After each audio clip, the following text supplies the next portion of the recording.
Yeah, it's interesting to think about destination BapSaman with so much happening around, not only in the world, but even how it boils down to us personally engaging with the world around us.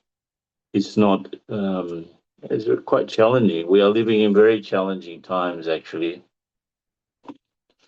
And to think about becoming equal to Baba, in fact, it's not just a high destination. It's actually the only salvation, really. If I move closer to Baba, I move further away from the negative influences, and that's the main thing.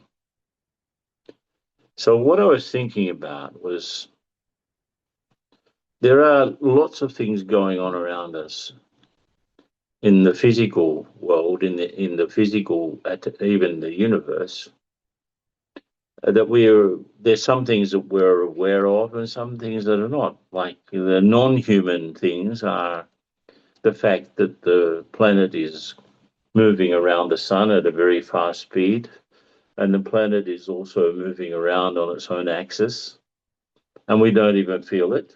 We can't feel it because of gravity.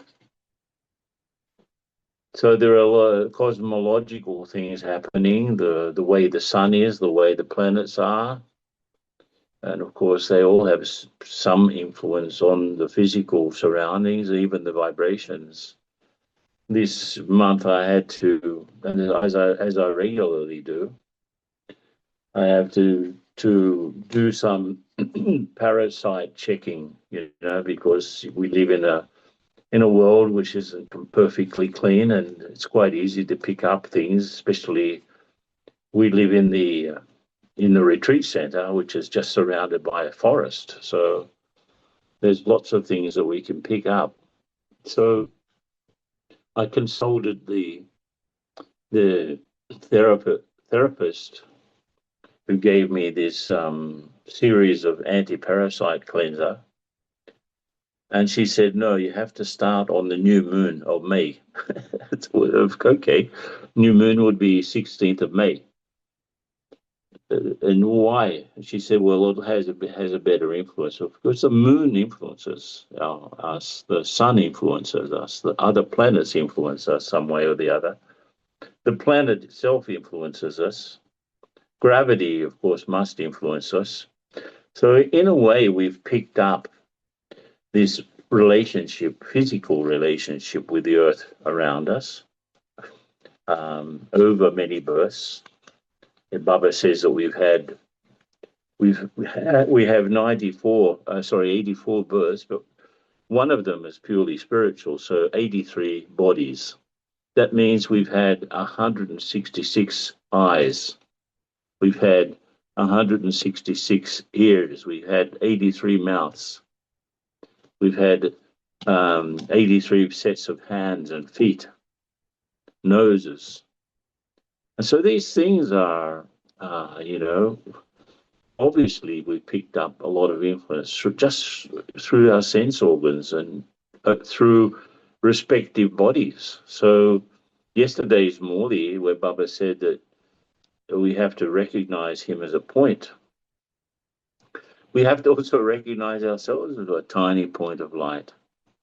So it's really quite. Baba says it's one of the wonders of nature, the fact that we are just tiny points of light, yet we carry 84 births recorded in us. Those 84 births include all of those eyes and ears and noses and mouths and hands and feet and bodies.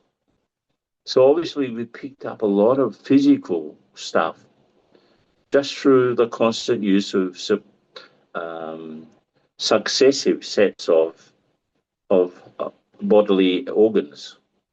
And I was thinking about that yesterday and how it's a huge challenge to extract ourselves. I am a tiny point of light, yet I'm surrounded by this noisy and colorful and moving matter, to the extent that it's not easy to remember myself as being so subtle.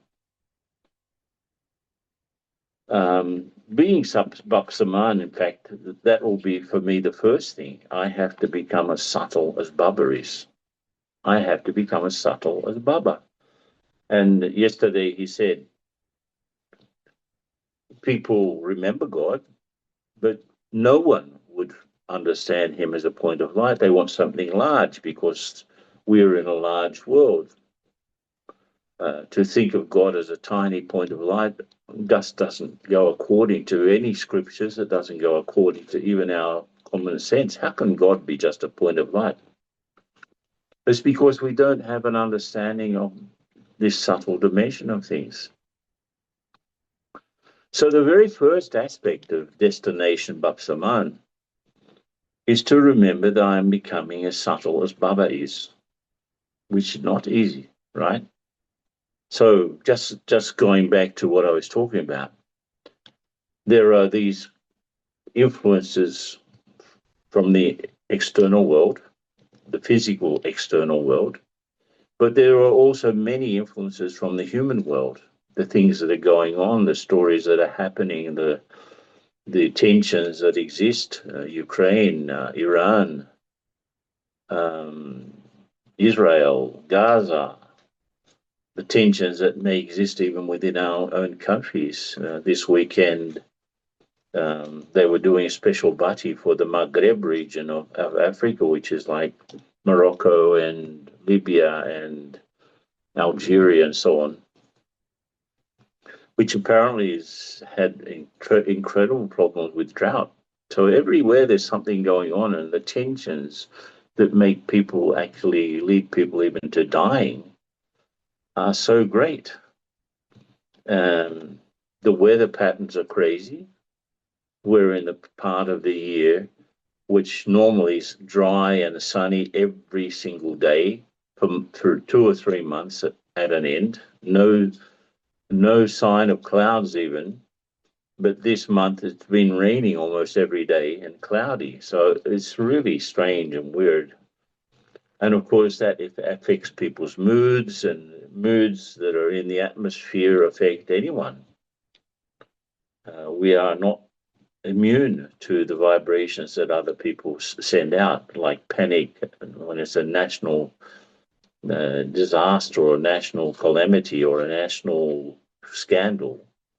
Everyone's talking about it, everyone's thinking about it, and everyone's commenting about it. And all of those vibrations are in the air. And if I'm not careful, I will be affected and pulled and pushed by it. So I remember once, and this is really quite funny, going back to the International Year of Peace, which was 1986. And we had organized that incredible Million Minutes of Peace program. And one of the things that we'd achieved here in Brazil was we managed to convince the Football Federation, which in Brazil is quite an important organization, the Soccer Federation. We managed to convince them to stop for a minute at the beginning of some matches, important matches like between the main teams, and they agreed. So we stopped for a minute apiece. It was a Million Minutes of Peace program. So you've got 50,000 people stopping for peace that we could somehow put into the calculation as well. We were getting the minutes from the people. So I went to the main stadium in Sao Paulo because they had agreed to stop for a minute to remember peace in this main game between Sao Paulo and Santos. Santos was actually Pelé's club, so it's like two main clubs here. Sao Paulo has been world champion, the world club champion a few times as well. And so very, very big clubs. And I went to the stadium to see if everything was being set up properly. And I wanted to take some photos, at least of the electronic scoreboard, which would show millions of minutes apiece. I wanted to take a picture. Anyway, everything worked out well. They had organized everything, and so I stayed there for the beginning of the game. And because I'm not particularly interested in football or soccer, I decided to leave to go back. When I got to the parking area, it was such a mess, such a confusion. There's no way I'm going to get out of here. So I guess I have to wait until the game ends, and then I will get out. So I went back into the stadium, and I sat down, and I was sitting with the supporters of Santos on their side. So what happens in a game, and anyone who's listening, especially the Europeans, they know what happens in a football game. When the referee makes a decision against your side, everyone they become angry and start to shout. And if the team is getting closer to the goal, they start to yell and and celebrate. And I was sitting there, and the vibration was so powerful that I couldn't avoid standing up with the Santos supporters when their team was either being judged against or they were doing something nice or good on the field. I was also jumping up and I was also shouting. I thought, what is this? And the fact is that I was in a sort of an enclosed area with hundreds or thousands of supporters, and they were the power, the vibration was so powerful. So I'm just saying that if I'm not careful, I will be influenced by the vibrations of people around me in the city where I live, in the country where I live, in the situations that are happening, in the comments that are passing around. So that's one influence that I have to extract myself from.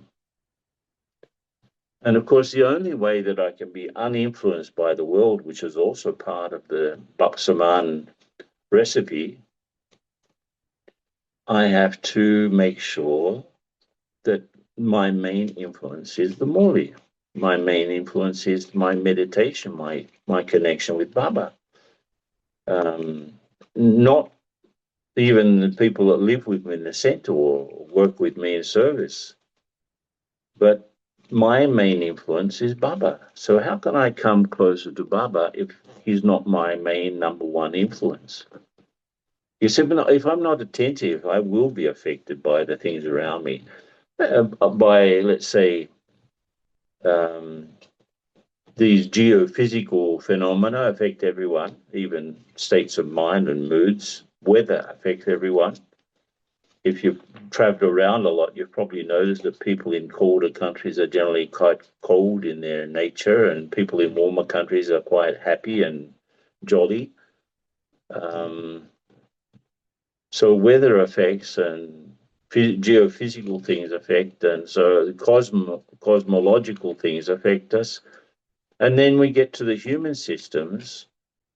You look at all of the violence that's going on and the craziness that's going on and the worry about the price of gasoline and how are we going to fertilize our crops, and there's a lot of anguish, a lot of anguish in the world. And that affects, first of all, our governments, and how governments, they rush around to try to make sure that their legislation is keeping up with the craziness. And then the decisions that governments make affect the private and public organizations within a country. So you've got people within organizations making all sorts of rules according to the market, or according to the availability of money, all of those things. And that ends up affecting the teams, that ends up affecting the individuals. They carry their problems home. If then at home there's another set of difficulties, relationships are difficult, as everything in the world is becoming more and more tamo pradhan, then relationships are breaking down. practically every Brahmin will have some difficulty in their family because of that, or an illness, or some craziness. Um, every day we get to know of relatives of Brahmins who are suddenly being diagnosed with cancer or something dreadful. So there's a lot of stuff happening around in our personal lives which ends up affecting us. So you've got all of this stuff from outside, physical and even human, and all of the systems. So it all comes up and it's all impacting on this tiny, tiny point of light. Now, on the other side, let's say there are two worlds, one Ken, sorry outside for me. interrupting you. Can you speak a little bit slower because there is a problem with the translation?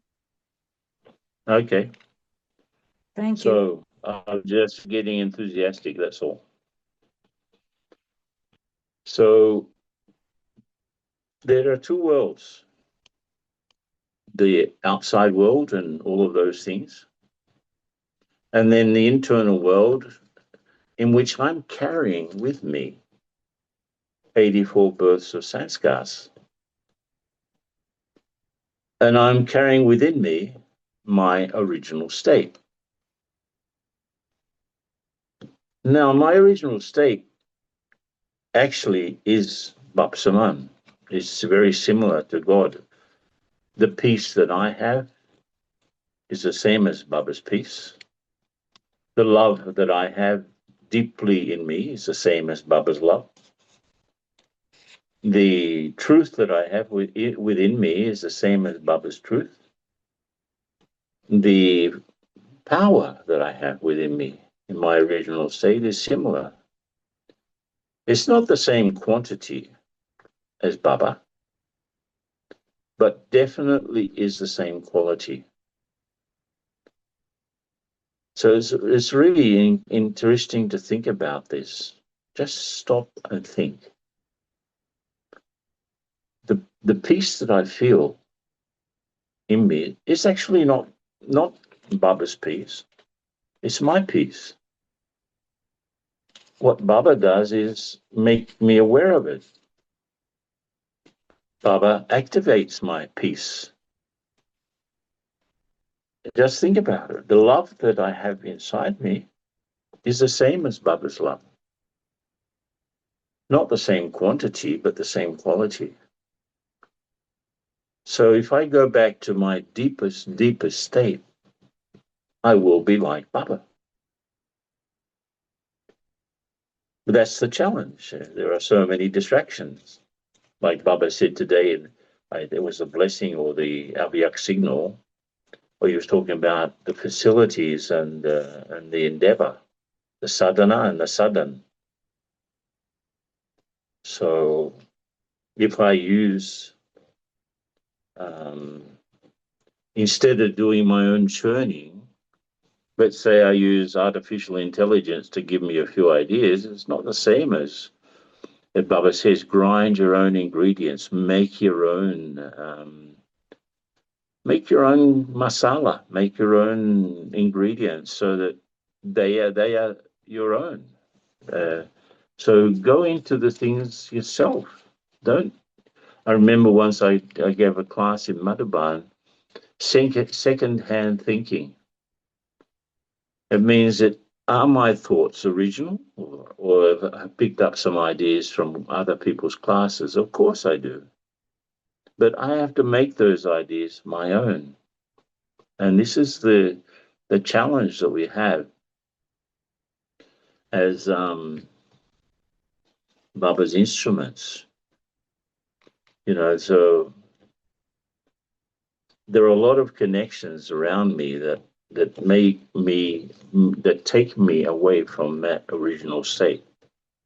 And it's sometimes some facilities also that I have take me away from my original state.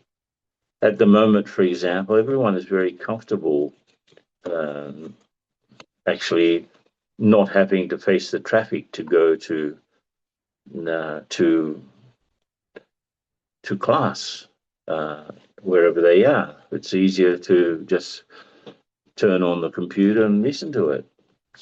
But the thing is that I need to have that interaction. And Baba has been highlighting this. I need to have interaction with other Brahmins. Otherwise, this is where our tests are. This is, there are things that it's more comfortable not to face other Brahmins, which isn't exactly the best way to go about it. If I have to get to that final destination, I have to pass tests, and if I don't have tests, I can't pass them. So instead of avoiding people that I find that have behavior that I don't like, it's better to interact with them and pass through that situation with victory. His BapSaman, I think, has become sort of a catchword for Brahmins. But what does it really mean? What does it really mean? Saman, I understand, as being similar to, not equal to. Saman is same as the probably the word same in English or similar in other languages comes from Saman. But I'm similar to Baba. I'm similar to Baba in my reaction to things. That means that I have to put Baba's eyes in front of my eyes.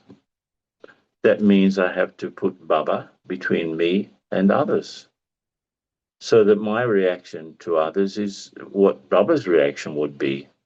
And he's unlimited, and he's beyond, and he's detached. He's the detached observer. In the very moment that I stop being a detached observer, I lose my connection with Baba.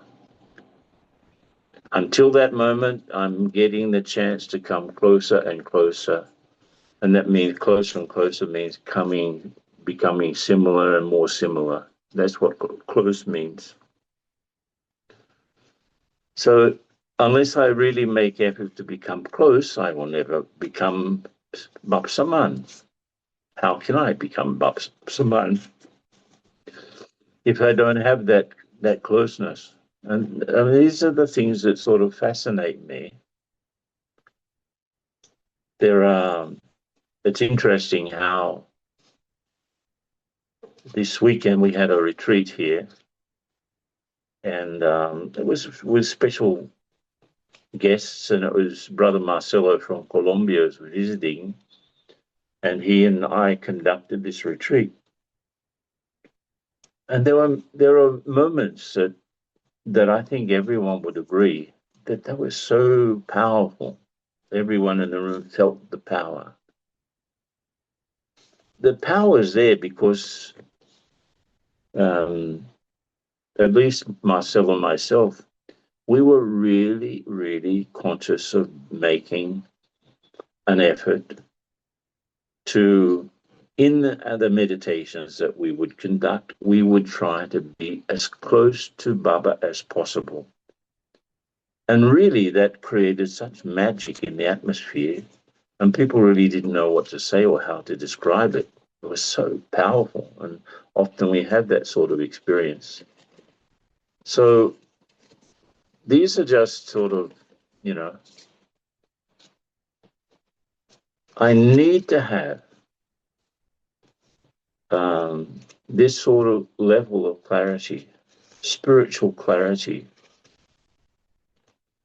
in order to remove everything that it's not the soul from my thinking. It's not easy.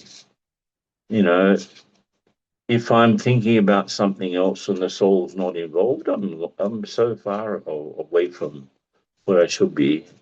How does Baba, and if I don't check, Baba, what do you think about this situation? Each of us now, let's do a small exercise.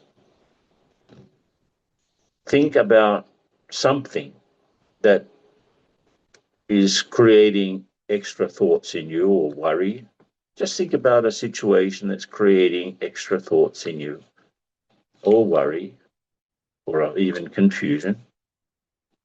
Something you have to decide and it's not easy. Just think about something. Okay? You can write it down even. Just write down. There's something that you're worried about or concerned about, or you are thinking too much about. Just write it down. Today, for example, I'll give you my own example. Just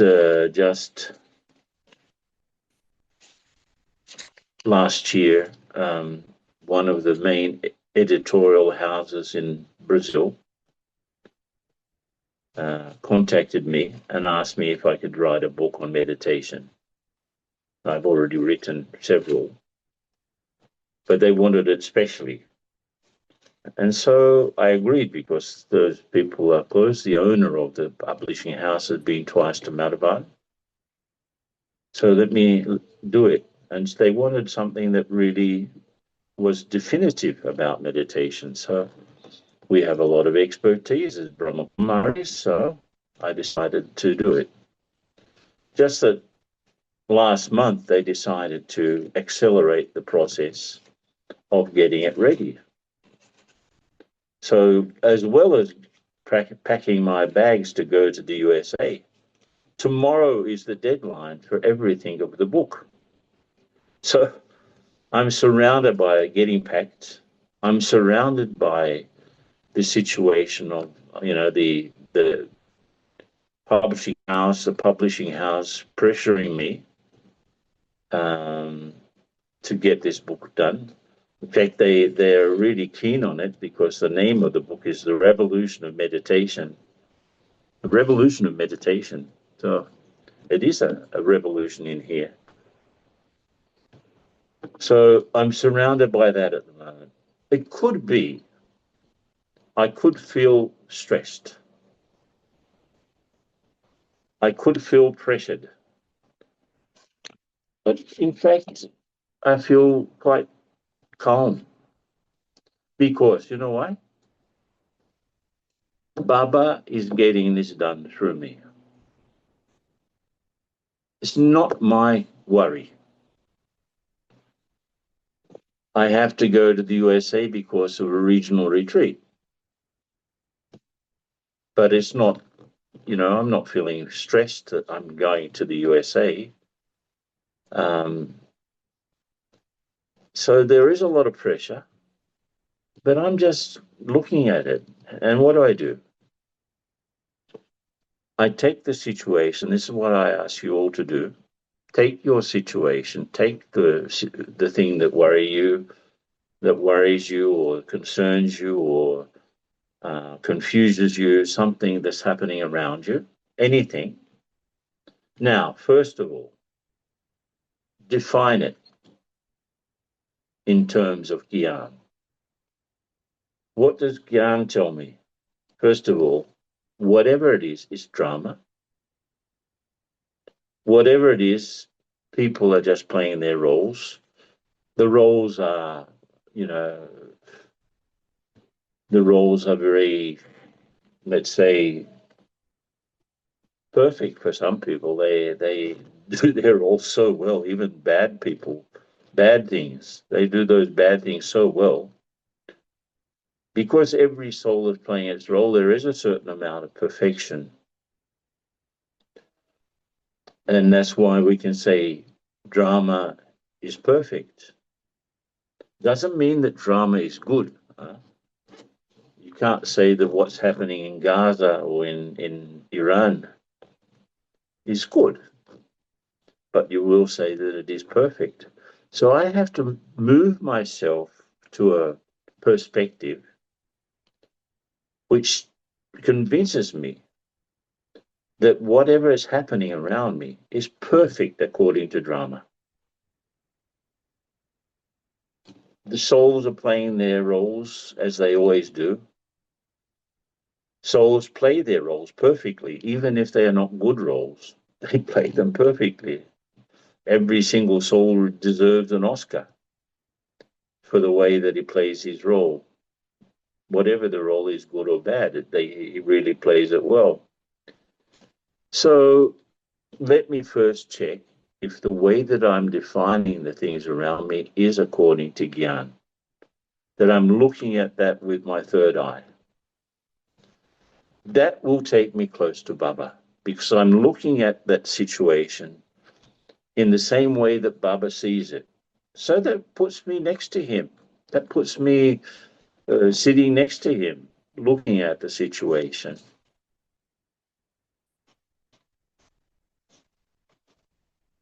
Now, since I'm next to Baba, close to Baba, second thing that I do,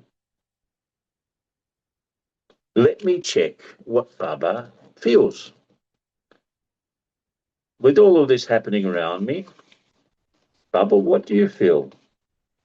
Do you feel okay that I'm going to the USA? Using my own example. I think so, because I'm going there to give support to Sister Mohini, who's our not only world coordinator, but she's our regional coordinator. So I'm going there to give support to her. So Baba must be happy that I'm decided to go. And my intention is to help her as much as I can. Second thing about the book and the pressure from the publishing house, Baba, what do you feel about that? I think Baba feels okay because in a way it will glorify his gyan. He was touching me all the time throughout the elaboration of the book. So I have the feeling that I was typing away and Baba was connected there. So he's feeling pretty good about the project, I think. So I've checked my Gyan reading of the situation. I've checked how Baba feels about it. And now the third thing I have to check, if I really want to come close to Baba and therefore have a chance of becoming BapSaman, I have to check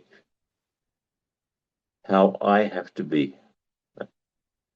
How I have to be. And Baba will tell me, be calm. Traveling is no problem. You just sit and you arrive. You don't have to run around. Just sit in the car, go to the airport, sit in the airport, wait for the plane, sit in the plane and wait for the destination, get in another car and go to the place, go to the room, sit. And so you're not rushing, you are just sitting. So Baba shows me very clearly, sit quietly, sit nicely. Regarding the book, even though it is a big deal in terms of a big publishing house wanting to publish something about Gyan directly, it's a big deal for service, but then it's not my service, nor it's not my glory. It's not my wonder. It's not the wonder of my intellect. It's the wonder of Baba. So it's very easy to connect with what's happening with just being an instrument of Baba. So these are three things that I always practice when there's an unusual situation around me or a possibly tense situation. I just have to look, I have to define everything in terms of Gyan. I have to get close to Baba and check out how he feels about the situation. I've seen people go in front of Bapdada in the meeting, and I know that they had some huge deal going on, huge problem going on. And Baba would always say something like, Koi badne means nothing. There's really nothing, child. I remember telling Daddy Jenk a huge story with so many ups and downs and a lot of confusion being created by a particular soul. And I told the story to Daddy, and she listened very patiently. And then she said, drama is beneficial. And that's it. That's it. Whatever you are going through, whatever it is, just remember that drama is beneficial. And that sort of thought will take you close to Baba, because Baba's looking at the whole situation. He doesn't see horrible people. He doesn't see terrible things. He just sees drama. He doesn't see people making mistakes. He just sees people's virtues. Even today's slogan, I think, was see the defects, but don't register the defects. Collect virtues. So this is the way Baba is. And those are the sorts of things I definitely have to practice.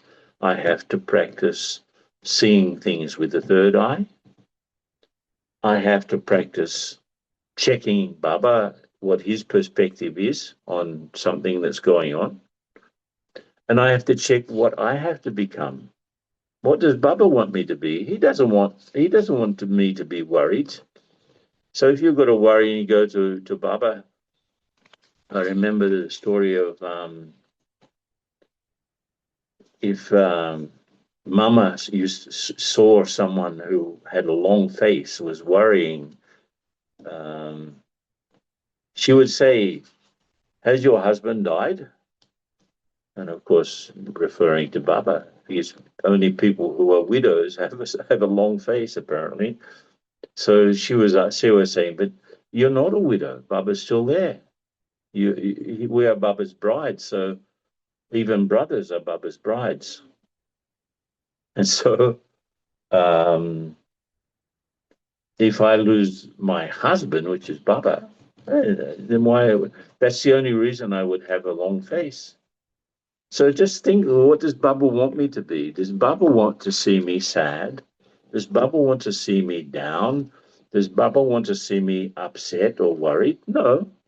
He wants to see me flying. He wants to see me beyond. So I think those three things. Gyan brings me close to Baba. Uh, Checking how Baba's seeing something will sort out my own feelings. And finally, what I have to ask him, Baba, what do you want me to be in this circumstance? How do you want me to be? And Baba will want us to be closer to him. So when you see this thing, BapSaman, it seems so far away, but practice closeness. It's a destination. It's not where any of us are at the moment. It's a destination, but I should have a clear idea of what it is. I have to see things as Baba sees things. I have to feel things as Baba feels things. And that includes how does Baba feel about me? And this, for me, is the greatest inspiration to develop self-respect.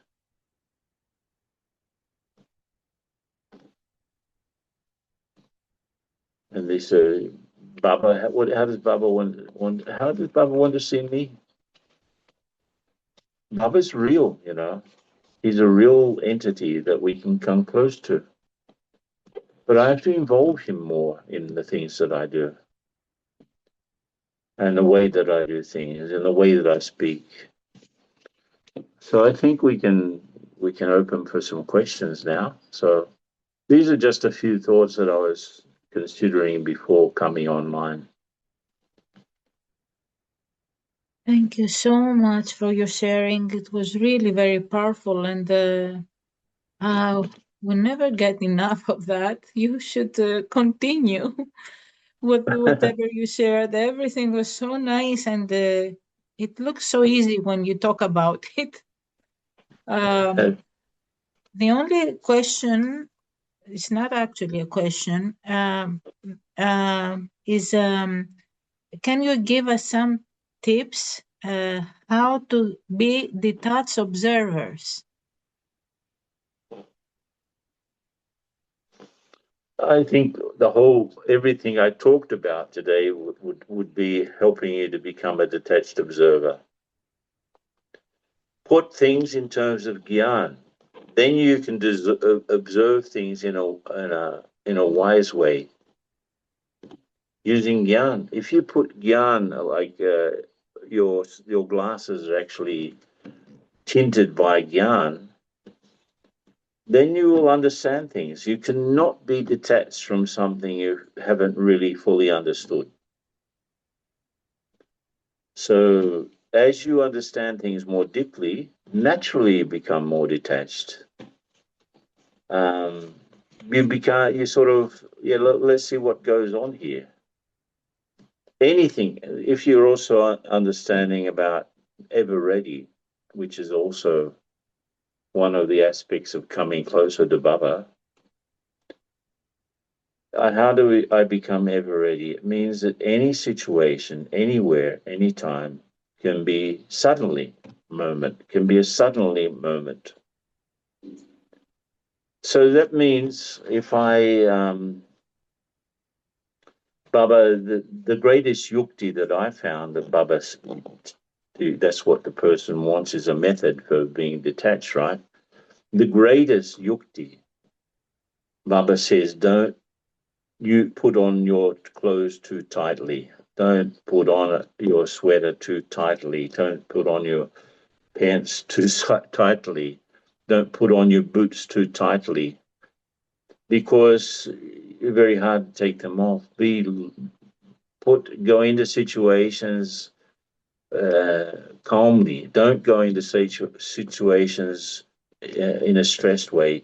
If you are stressed and you go into a situation, you'll become involved because you're creating karmic reactions. Your stress sets off someone else's worry or someone else's anger.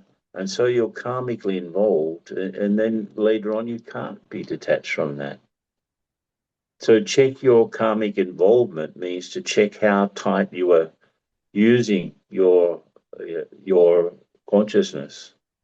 If it's really, you're very strict about things and people have to follow the way that you do things, you're going to get so unhappy. So be easy, and you'll be loose in terms of easy to get into a situation, easy to move away from it. Don't judge. Judgment means that you are not a detached observer. So don't judge because if you really understand Baba's role, he's the judge. You know, I'm not judging anyone. I'm not condemning anyone. People are doing whatever they do. Everyone will pay for the karmic consequences, whatever they are. I don't even know, and I'm not even concerned. But if I'm easy when I'm looking and interacting with others, then it will be easy to move away as a detached observer. Don't get involved in something that has nothing to do with you. Don't get involved in judging people, and you'll be easily detached. Don't play the game of favorites or preferences, then you'll easily be detached. These are like the prevention is better than the cure. So don't get involved so that later on you have to become detached. Don't get involved in the first place, right? So if you are involved, and that's why you can't detach, then think about what's holding you there and why. What do you need? Or what does someone need from you that they are attached to you that you can't detach? Because there are two sides. I become attached to people and things, or they become attached to me for some reason. I feed that attachment. So in both cases, it'll be hard to become a detached observer. But sit with Baba and you'll see the whole thing. look through look through your Gyan lenses, and then you'll become detached. Allow people to be there, to be whatever they want to be. That's it. Whatever people want to be, let them be that. It's not my concern. Okay? Okay, thank you. There are two more questions. Can you elaborate on having an attitude of unlimited disinterest? Yeah, I love this word of viragya because it actually is badly translated as disinterest. It means actually non-interest. It's not that I'm disinterested, but it's I don't have any interest at all. Non-interest. And that means, and in fact, the deeper meaning is related to the word for color. So it means one deep meaning of virag is to be uncolored, uncolored by anything, which is a beautiful idea. The only color that I want is from Baba. Anything else hasn't the ability to color me. That's the unlimited disinterest. Nothing colors me except God. So imagine to move into that situation, then you will understand what unlimited disinterest means. Secondly, the word even from Sanskrit roots, it means that I have something so precious that nothing else is worth anything. Nothing else has value. So that I have a relationship with God so precious that everything else pales in comparison. Everything else loses its color. Because the only color that will affect me is God. That's what unlimited disinterest is. So if I've got lots of interests and lots of preferences and lots of things, it'd be very hard to have the unlimited disinterest. If I'm just disinterested in a few things and not in others, it's not unlimited. So it means to understand what is so valuable about my relationship with God that makes everything else lose its flavor or lose its taste or lose its color. That's what unlimited disinterest is. Okay? So wonderful. So there is one more question. Is it possible to give some more practical examples of including Baba more to our life to be able to feel his feelings about something? Well, I think throughout the day, one of the reasons why we have such a thing as traffic control is to make sure that we are with Baba throughout the day in different situations. At 9 o'clock something, wherever I am, 10 o'clock something. Like today, let me use my own example. Besides other things, today I had to have physiotherapy because I've got a problem that I'm working through with the body. So um, so I go to the physiotherapist at 11 o'clock, let's say, and he asked me, "Got any problem?" Yes, I do. I've got, I had somehow strained myself because I was finalizing the meditation commentaries of the book, and I had to sit for hours in front of the computer yesterday. So I'm feeling a lot of pain in my back, I said. But before that, because I knew he would ask me any particular problem that we need to work on, I just said, "Well, Baba, yes, I exaggerated sitting in front of the computer yesterday, but in fact, there was to do something for you. Now I can't blame Bubba for that, but just to make sure that Bubba knows about what's going on with me. So the traffic control at 11 o'clock was related to my session with the physiotherapist. So I just let Bubba know, Bubba, this is going on with the body, and this is this. Then I had to sort of organize, Bubba, what do I need to take to New York in my trip? What do I need to take from here, the retreat center? So I was just thinking about it. It's not. I didn't think, but what do I need to take? I was asking Bubba what he thought I needed to take, and this is how we have to include Bubba. It's not that I go thinking and I don't consider Bubba at all. I may have the thought, I may have clarity to decide on my own, but it's out of respect. I say, Bubba, what do you think I need to take? Bubba, what do you think I need to do? Bubba, what do you think the problem is at the moment? So this sort of thing, instead of thinking myself, I have to include Bubba in those moments. Something new, something special, something out of the ordinary, even the regular things. Baba, what do you think? Train this idea. Baba, what do you think? Baba, what do you think? Baba, what do you think? And then you'll find that you'll come closer.